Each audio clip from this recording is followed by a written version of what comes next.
నమస్తే welcome to Andhraprabha నేను తేజస్వి ఏపీలో ఈసారి సార్వత్రిక ఎన్నికల పోలింగ్ సందర్భంగా చెలరేగిన హింసాత్మక ఘటనలు కౌంటింగ్ సందర్భంగా కూడా రిపీట్ అయ్యే అవకాశాలు ఉన్నాయన్న నిఘా వర్గాల హెచ్చరికలు టెన్షన్ పెంచేస్తున్నాయి. ముఖ్యంగా పల్నాడు రాయలసీమ ప్రాంతాల్లో ఈసారి ఫలితాల్లో తేడా వస్తే రాజకీయ పార్టీలు రెచ్చిపోయే ప్రమాదం ఉందన్న హెచ్చరికల మధ్య పోలీసులు అప్రమత్తమవుతున్నారు.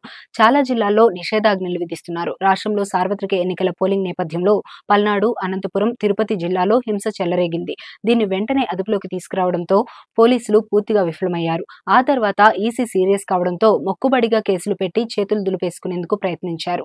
చివరికి సిఈసి ఆదేశాలు సిట్ ఏర్పాటయ్యాక కూడా పోలీసులు హింసాత్మక ఘటనలపై చూసి చూడనట్లు వ్యవహరిస్తున్నారని ఆరోపణలు వస్తున్నాయి.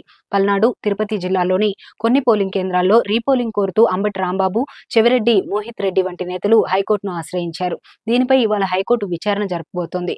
మరోవైపు ఈ ఘటనల ప్రభావం కౌంటింగ్ పైన పడే ప్రభావం చూపే అవకాశం ఉండటంతో పలు జిల్లాల్లో 144 సెక్షన్ విధిస్తున్నారు.